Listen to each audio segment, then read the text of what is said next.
ഓം ശ്രീ ഗുരുഭ്യോ നമ. യുവദമ്പതികൾ, അമ്മയുടെ ഭക്തർ. ഭർത്താവ് മുൻകോപക്കാരൻ, ഭാര്യയുമായി മിക്കവാറും വഴക്കടിക്കും. ദർശനത്തിൽ വരുമ്പോഴൊക്കെ അയാൾ ഭാര്യയുടെ കുറ്റം അമ്മയോട് പറയും. അമ്മ കേൾക്കും. ഒടുവിൽ അമ്മ ആ ഭാര്യയെ പിന്താങ്ങിയാണ് സംസാരിക്കുകയുള്ളൂ. ഒരിക്കൽ ഇങ്ങനെയൊരു രംഗം അരങ്ങേറി. അമ്മ ആ ഭാര്യയുടെ വശം ശരിയാണെന്ന് പറഞ്ഞു. അതോടെ അയാളുടെ കോപം അമ്മയോടായി. അമ്മ പക്ഷപാതം പിടിക്കുന്നു എന്നൊക്കെ പറഞ്ഞ് ഏറെ തട്ടിക്കയറി. അമ്മയാകട്ടെ ഒരക്ഷരം മിണ്ടിയില്ല.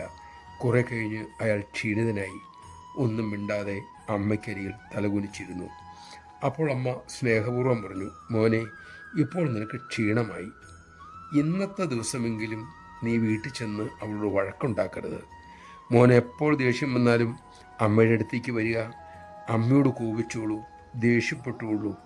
അമ്മയ്ക്ക് അതുകൊണ്ട് ഒരു പ്രശ്നവും ഉണ്ടാകില്ല, നിനക്കും. പക്ഷെ നിന്റെ വാക്ക് കേട്ട് ആ മോൾക്ക് മനോനൊമ്പരമുണ്ടായാൽ, അവൾ വല്ല കടുങ്കയും ചെയ്താൽ, അവളുടെ ജീവിതം പോയാൽ, നീ ചിന്തിച്ചു നോക്കൂ, എന്തായിരിക്കും നിന്റെ ഗതി. നമഃശിവായ.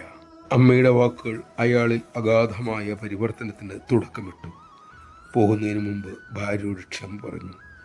പിന്നീട് കോപത്തെ നിയന്ത്രിക്കാനും മെല്ലെ സാധിച്ചു തുടങ്ങി. ചിന്തിക്കുക, കോപമെന്ന ശത്രുവിനെയല്ലേ നമ്മൾ ആദ്യം കോപിച്ച് അകറ്റേണ്ടത്. നമുക്കതിന് സാധിക്കട്ടെ.